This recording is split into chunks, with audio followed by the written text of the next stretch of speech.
할렐루야. 오후 예배를 드리시는 우리 성도님들에게 시원한 은혜와 또 놀라운 회복이 임하시기를 주님의 이름으로 축복합니다.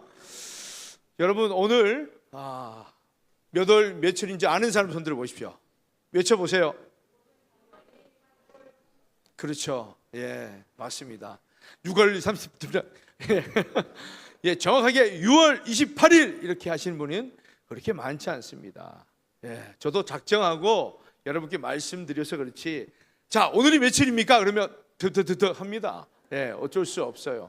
왜 그럴까요, 여러분? 다들 정신없이 분주하게 그렇게 살아가시기 때문입니다. 자, 여러분, 1월, 2월, 3월, 4월, 5월, 6월 드디어 마지막 주일 28일입니다. 여러분, 신기하지 않습니까? 엊그제 우리 송구영신 예배를 드린 것 같은데 벌써 이 올해의 끝자락, 아니 반년, 딱 절반에 딱 서 있습니다. 참 세월이 빠르죠. 중학교 1학년 된 우리 아들이 어느 날 그런 얘기를 하더라고요. 제가 사실 묻지도 않았는데, 아빠, 벌써 이렇게 시간이 빨리 가네. 응? 그러면서, 야, 난 좀 있으면 이제 중학교 2학년이 되는데 아빠는 어때? 이렇게 묻는 겁니다. 참 저도 당황스러웠습니다. 여러분 어떻습니까? 세월이 빨리 갑니까? 느리게 갑니까? 그렇죠. 빨리 갑니다. 많은 분들에게 이렇게 여쭤봐도 빨리 간다고 하시더라고요. 근데 물론 느리게 갑니다 라고 하시는 분들도 계시죠. 또 뭐 병원에 계신 분들, 또 이렇게 몸을 잘 움직이지 못하시는 분들 보면 답답하시니까, 힘드시니까 하루하루가 참 힘드실 겁니다. 근데 여러분, 그렇습니다. 요즘은 나이와 상관없이 세월이 너무나 빨리 간다라는 것을 느끼게 됩니다. 스마트폰 하나로 모든 것이 처리가 되잖아요. 그리고 AI가 모든 정보를 몇 초 만에 다 알려주고, 또 하루아침에 다음날 되면 온 세계가 모든 세계 뉴스를 다 알고 있습니다. 모든 소식을 다 알고 있어요. 그처럼 너무나 세월이 빨리 간다라는 겁니다. 그렇게 급속도로 빨리 가는 그런 세계 가운데에, 그런 순간 가운데에 여러분, 어쩌면 우리가 제가 오늘 몇 월 며칠입니까? 이렇게 말씀드렸을 때에 머뭇거리는 것은 우리도 모르게, 정말 어떻게 살아왔는지도 모르게 그렇게 세월에 의해서 휩쓸려 왔을 것입니다. 그래서 이 시간은 2026년 상반기를 지나면서 나는 지금 어디쯤 와 있는가, 무엇보다 하나님 앞에서 내 믿음은 어떠한가, 오늘 야곱의 고백을 통해서 우리의 삶을 잠시 돌아보기를 원합니다. 오늘 성경에 보면 애굽의 황금 보좌에 앉아 있는 바로 왕이 등장하죠. 그 앞에는 130세가 된 노인, 이 야곱이 서 있습니다. 우여곡절 끝에 죽은 줄만 알았던 요셉이 애굽의 총리가 되었죠. 그 덕에 아들들과 함께 이 야곱은 노년의 최고의 대우를 받으며 애굽으로 오게 됩니다. 정말 세상 권력의 정점에 서 있는 바로 왕, 어쩌면 많은 백성들이 그 바로를 신처럼 여기고 있습니다. 정말 대단한 사람이에요. 그의 눈도 감히 바라보지 못하는 바로 왕입니다. 그 앞에서 야곱이 무엇을 합니까? 어쩌면 눈도 마주칠 수 없는 그런 어려운 상황이지만 야곱은 당당하게 바로 왕에게 얘기를 합니다. 왜냐하면 바로 왕이 야곱에게 먼저 묻습니다. 너의 나이가 몇이냐? 여러분, 이것은요 그냥 인사치레예요. 자신이 보니까 좀 나이 들어 보이거든요. 그러니까 네 나이가 얼마냐? 또 왕이니까 이렇게 반말을 할 수 있는 것이죠. 우리도 누군가를 만나게 되면 아이고 연세가 어떻게 되세요? 그렇게 묻지 않습니까? 이렇게 물었는데 9절에 보면 야곱의 대답이 예사롭지 않습니다. 우리 9절 말씀 한 번 더 읽을까요? 시작. 내 나그네 길의 세월이 130년이니이다. 내 나이가 얼마 못 되니 우리 조상의 나그네 길의 연조에 미치지 못하나 험악한 세월을 보냈었나이다. 아멘. 여러분, 나이를 묻는 질문에 인생을 대답합니다. 숫자를 묻는 질문에 신앙을 말하고 있는 거예요. 이게 바로 오늘 우리 말씀이 우리에게 주시는 메시지입니다. 야곱은 자기 인생을 나그네 길로 정의했다라는 겁니다. 생각해 보면 오늘 본문 속에 야곱의 인생 전체가 축약되어 있습니다. 형의 분노를 피해서 빈손으로 도망치던 청년 야곱이었습니다. 그리고 외삼촌 라반 집에서 어떻게 하면 재산을 불릴 수 있을까 그렇게 고민하다가 결국 본인이 이 삼촌에게 속고 속아서 20년 세월을 보냅니다. 그리고 사랑하는 아들 이 요셉을 잃었다고 믿으면서 보낸 세월이 무려 22년입니다. 그리고 이제 그 잃어버린 줄 알고 죽었던 줄 알고 있었던 그 아들 그 요셉 덕분에 노년에 이 애굽까지 와서 최고의 대우를 받게 되죠. 그 모든 굴곡진 그 인생이 험악한 세월이다라는 그 한마디 속에 담겨져 있는 것입니다. 여러분, 연말에만 결산을 하는 게 아니죠. 회사나 사업하시는 분들은 이 상반기 결산도 합니다. 그러면서 하반기에는 이미 어떻게 해야 될 것인가에 대한 계획들이 다 나와 있습니다. 오늘 이 자리에서 짧게만이라도 우리의 신앙을 결산해 보기를 원합니다. 여러분, 1월부터 오늘 6월까지 여러분 어떻습니까? 새해 첫 예배를 드리면서 각오했던 결심들 지금도 살아 있습니까? 새벽 기도회에 또는 수요 기도회에 월삭 축복 새벽 기도회 열심히 하겠다고 말씀 일독하겠다고 그렇게 가정 예배 드리겠다고 큐티 묵상하겠다고 그렇게 다짐했던 그런 마음들 지금도 여전히 살아 있습니까? 유효합니까? 목사님, 저는 열심히 하고 있습니다. 손 한번 들어보십시오. 드신 분도 계십니다. 예. 별로 놀랍지도 않습니다. 예, 놀랍지도 않아요. 물론 제가 이렇게 말씀드리지 않아도 잘하고 계신 분도 많은 줄 압니다. 야곱의 이 고백처럼 우리가 솔직해졌으면 좋겠습니다. 험악한 세월을 보냈었나이다. 야곱은 자기 인생을 미워하지 않습니다. 그러니까 누가 당신 어떻게 살았어요? 이렇게 물으면 저는 사실 부족한 것보다는 아름답게 살아왔던 것, 성공했던 것, 출세했던 것, 잘났던 것, 내가 최고의 자리에 갔던 것, 그런 것들을 자랑하기가 쉽죠. 내가 왕년에 어떤 사람이었는데 그러면서 얘기하기 쉽습니다. 그런데 야곱은 험악한 세월을 보냈었나이다 그렇게 얘기를 합니다. 여러분의 상반기는 어땠습니까? 스트레스 많이 받으셨죠? 직장에서, 가정에서, 또한 이웃 간의 관계 가운데, 또 가정 문제로 인해서 해결되지 않는 그런 건강의 문제로 인해서 이런저런 어려움 때문에 솔직히 여러분도 저도 생각해 보니 올해 상반기도 여전히 험악한 세월을 보냈습니다. 이런 마음이 드실 수 있습니다. 그런데 여러분, 중요한 것은 무엇입니까? 대부분 험악한 세월을 보냈습니다. 그렇게 보내면 얘기를 하면 그 뒤에는 뭡니까? 그래서 실망하고 절망하고 낙심되어서 힘이 없고 지쳐 있습니다. 이게 맞는 것 아닙니까? 그런데 야곱은요 그러지 않았다라는 겁니다. 물론 험악한 세월을 살았지만 그는 실망하지 않았습니다. 절망하지 않았다라는 거예요. 오히려 그는 그 고백 후에 무엇을 했습니까? 10절에 보면 야곱이 바로에게 축복하고 그 앞에서 나오니라.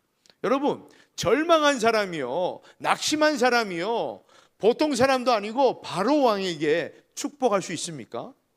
말도 안 되죠. 예? 내가 잘 돼야지 이렇게 축복을 할 수 있죠. 그렇지 않습니까? 그래 무슨 말입니까? 이 야곱은 비록 험악한 세월을 살았지만 바로 왕에게 축복할 수 있을 정도로 하나님의 은혜 가운데 지금도 그렇게 믿음으로 잘 살아가고 있다. 저 잘 살았어요. 험하겠지만 잘 살았어요. 하나님 덕분에 이렇게 얘기하고 있는 것입니다. 그렇습니다. 이 야곱은 하나님의 그 험악한 세월 가운데 하나님의 은혜를 기억했던 사람, 발견했던 사람입니다. 여러분, 신학적으로 보면 이것이 바로 성경이 말하는 회개의 본질입니다. 여러분, 회개는 단순히 잘못한 것을 나열하는 것이 아니에요. 회개는 내 인생의 험악함을 정직하게 인정하면서도 동시에 그 험악한 세월 가운데에 하나님이 일하시는 그 하나님의 은혜를 발견하는 것입니다. 이것이 진정한 회개의 본질이다라는 겁니다. 로마서 8장 28절에 보면 이렇게 말씀합니다. 우리 함께 읽습니다.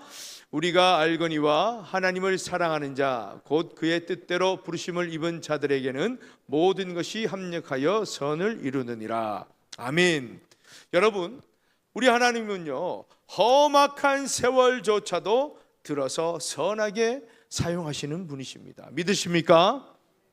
여러분, 우리의 삶이 비록 힘들고 어찌 보면 정말 다른 사람들이 봐도 참 부끄러운 인생인지는 모르겠지만 우리 하나님 보실 때는 그것이 아니다라는 겁니다. 그 부끄러운 인생도 하나님은 들어서 선을 이루시는 분, 그분이 바로 우리 하나님이십니다. 요즘 세상은요 소유와 이 정착을 끊임없이 부추깁니다. SNS를 열면 어떻습니까? 내가 얼마나 좋은 집에서 좋은 차를 타고 좋은 생활을 하는지 그렇게 오픈하고 있어요. 보여주고 있습니다. 그러면서 끊임없이 다른 사람과 비교하며 살아가죠. 그런 비교의 늪에서 우리는 자꾸만 이 땅에 뿌리 내리고 정말 주인이 되어야 행복하다라는 그런 거짓말에 속아 넘어갑니다. 우리 그렇지 않습니까? 이 비교의식이라는 것이 우리가 이 땅을 살아가면서 내가 주인 되지 못하고 그냥 늘 좀 이렇게 남들에게 비굴하게 살아간다고 하면 행복하지 않잖아요. 그런데 세상은요 이 땅에서 진정한 주인이 되어야 진정한 행복이다 그렇게 생각합니다. 왜요? 이 땅의 삶이 끝이기 때문에, 이 땅에서의 행복만이 진정한 행복이라고 생각하기 때문에 그 사람들은 정말 이 땅에서 최고의 것만 그래 소망하며 살아가고 있다라는 겁니다. 그러나 야곱은 말합니다. 내 나그네 길의 세월이. 여러분, 이 나그네의 정체성이 뭐죠? 잠시 머물다가 떠나가는 겁니다. 그래서 짐이 많지 않아요. 요즘 같으면 캐리어 가방 하나 정도 들고 다니는 겁니다. 소유하지 않습니다. 빌렸습니다. 주인 행세를 하지 않는 것입니다. 그것이 나그네의 정체성이죠. 잠시 머물다 가기 때문입니다. 사실 여러분, 야곱이 처음부터 이런 나그네 삶을 살지 않았습니다. 사실은요 야곱은요 처음부터 이 세상의 주인이 되기 위해서 몸부림쳤던 사람입니다. 그래서 형 에서의 복을 받으려고 그렇게 몸부림쳤죠. 외삼촌 라반에게 가서도 정말 이 땅에 정말 거부가 되기 위해서, 잘 먹고 잘 살기 위해서, 주인이 되기 위해서 그는 재산을 불리려고 얼마나 노력했는지 모릅니다. 그런데 그 모든 몸부림 끝에 인생의 황혼에 이르러서야 그는 비로소 깨닫습니다. 나는 주인이 아니라 나그네였구나. 히브리서 11장 13절은 믿음의 선진들을 가리켜 이렇게 말씀합니다. 우리 함께 읽습니다. 이 사람들은 다 믿음을 따라 죽었으며 약속을 받지 못하였을 때 그것들을 멀리서 보고 환영하며 또 땅에서는 외국인과 나그네임을 증언하였으니. 아멘. 야곱뿐만 아니라 아브라함, 이삭 그리고 모든 믿음의 선진들이 공통적으로 가졌던 정체성이 바로 나그네였다라는 겁니다. 이 땅에 뿌리를 두지 않았습니다. 이 땅에 올인하지 않았습니다. 이 땅에 소망 두지 않았다라는 거예요. 사랑하는 여러분, 2026년 이 절반의 세월을 살아가는 저와 여러분도 마찬가지 아닙니까? 더 가지려고, 사실은 더 높아지려고, 사실은 더 건강해지려고, 사실은 더 출세하려고 상반기 내내 열심히 달려오셨을 겁니다. 그런데 그 자체가 나쁘다 이렇게 말씀드리는 것이 아닙니다. 성실하게 일하고 가정을 책임지는 일은 매우 중요한 일이죠. 정말 잘하신 일입니다. 그런데 야곱처럼 우리도 어느 순간에 이렇게 멈춰서서 고백해야 된다라는 것이죠. 어떻게 해요? 나는 이 땅의 주인이 아니라 나그네다. 잠시 머물다가 고향으로 돌아갈 사람이다. 이런 믿음의 고백이 늘 있어야 된다라는 것입니다. 가끔 보면은 하나님을 믿는다 하면서도 이 땅의 삶을 미련을 두고 그렇게 아둥바둥 살아가시는 분들이 있습니다. 그러니까 반반 치킨처럼 반은 교회에 반은 세상에 그렇게 떡 걸쳐서 살아갑니다. 여러분, 우리는 그렇게 살아가는 것 같지만 이렇게 반반 걸치는 순간 여러분 50대 50이 아니라 100대 빵입니다. 온전히 세상으로 다 쏠려버리고 있는 거예요. 몸만 교회 와서 있는 거예요. 하나님은 다 아십니다. 내가 아무리 맡은 직분을 다 감당해도 우리가 세상에서 어떻게 살아가느냐, 올인하며 살아가느냐, 아니면 정말 하나님을 소망하며 살아가느냐, 하나님은 다 아신다라는 겁니다. 그래서 몸이 지금 이곳에 나와 있는 것이 본질이 아님을 우리는 알아야 됩니다. 여러분 자신을 알 수 있을 거예요. 저는 모르지만, 옆 사람은 모르지만 여러분 자신은 평소에 어디에 소망을 두고 그렇게 살아가는지 여러분은 잘 아실 겁니다. 그래서 여러분, 우리는 기억해야 돼요. 이 땅의 주인이 아니라 우리는 이 땅에서 나그네 삶을 살아야 됩니다. 이것이 하나님의 자녀의 정체성임을 늘 기억해야 한다라는 겁니다. 그렇지 않으면 여러분, 가진 것이 좀 적으면 서럽고 조금만 아프면 또 눈물 나고 신세 한타령하고 그렇게 불만 불평으로 살아갈 수밖에 없다라는 겁니다. 어디에 소망을 두느냐에 따라서 여러분, 우리의 신앙의 색깔이 달라지기 시작한다라는 것이죠. 사랑하는 여러분, 다시 10절을 보면 야곱은 바로에게 축복하고 나왔습니다. 그런데 참 묘한 장면입니다. 여러분, 당연하게 생각됩니까? 아니에요. 이 야곱이 애굽 사람이 아닙니다. 이 야곱은 약소국의 출신, 그야말로 별 볼 일 없는 나라의 그런 충년 때문에 식량을 구하러 온 늙은이입니다. 그런데 그가 당시의 최고의 권력자, 최고의 신처럼 모시는 그 황제 바울에게 축복을 해주었다라는 겁니다. 여러분, 누가 누구를 축복해줘야 정상입니까? 원래는 바로가 야곱에게 축복해 주는 것이 정상입니다. 그런데 거꾸로 된 것이죠. 이게 바로 믿음의 그 사람이 가진 진짜 힘이다라는 겁니다. 여러분, 세상 사람들은 겉모습을 보고 판단합니다. 여러분의 출신, 여러분의 어떤 소유, 얼마나 가졌느냐, 직식이 있느냐, 거기에 판단하지만 믿음의 사람은 그것이 아니다라는 겁니다. 비록 내가 가진 것이 없고 별 볼 일 없는 사람처럼 여겨질지 모르겠지만 내 안에는 하나님이 있다라는 거죠. 하나님을 믿는 그 믿음 안에 진정한 파워가 있는 것입니다. 세상을 살아가는 그 파워가 어디에서 나오는가? 돈이 아니고 권력이 아니라 하나님부터 나온다라는 사실입니다. 저는 이렇게 표현하고 싶습니다. 야곱이 바로를 축복하는 이 모습이 얼마나 자부심을 느꼈으면, 얼마나 당당하게 살아가면 이렇게 할 수 있을까? 여러분, 이렇게 할 수 있겠습니까? 이렇게 하셔야 됩니다. 돈 때문에 여러분 위축되지 마십시오. 우리 출신 때문에 위축되지 마십시오. 아무런 필요 없습니다. 내가 얼마나 하나님을 사랑하고 내가 얼마나 그 하나님의 사람으로서 자부심을 가지고 살아가느냐, 이것이 중요한 거예요. 그래서 우리는 하루하루 하나님 때문에 승리하는 것이지 돈 때문에 승리하는 것이 아닙니다. 권력 때문에 승리하는 것이 아니에요. 승진 못했다고 해서 그렇게 서로할 것이 아닙니다. 오히려 오늘날 내가 하나님을 얼마나 그렇게 생각하고 살아가는가, 하나님과의 이 관계가 얼마나 온전히 건강하게 세워져 있는가, 거기에 따라서 우리가 살아갈 수 있어야 된다라는 겁니다. 사랑하는 여러분, 우리 그리스도인은 환경이 아니라 하나님의 관계로 살아가는 사람임을 꼭 기억하시기를 바랍니다. 그래야 합니다. 그래야 우리는 남은 이 하반기를 다시 새롭게 시작할 수 있는 거예요. 지나온 상반기를 생각하면서 아이고, 여전히 나는 힘들었네, 여전히 험악한 세월이었네, 서럽네, 힘이 없네, 그렇게만 생각한다면 우리는 늘 눈물과 고통과 한숨뿐일 것입니다.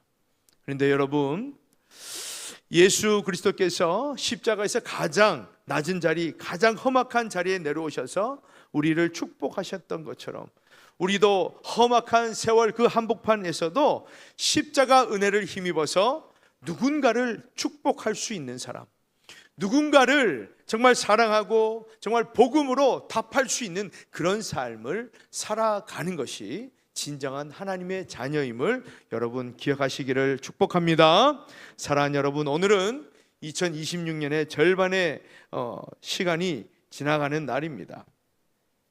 그리고 남은 하반기를 우리는 야곱처럼 나그네 의식을 회복해야 됩니다. 이 땅에 너무 깊이 뿌리 박으려고 그렇게 아둥바둥하지 마시고, 우리의 본향이 어디인가?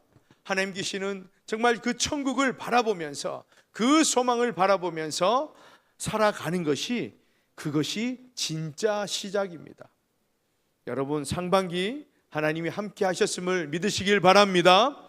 이제부터가 뭐라고요? 이제부터가 뭐라고요? 그래요. 그냥 시작이 아닙니다. 진짜 시작입니다. 다시, 이제부터가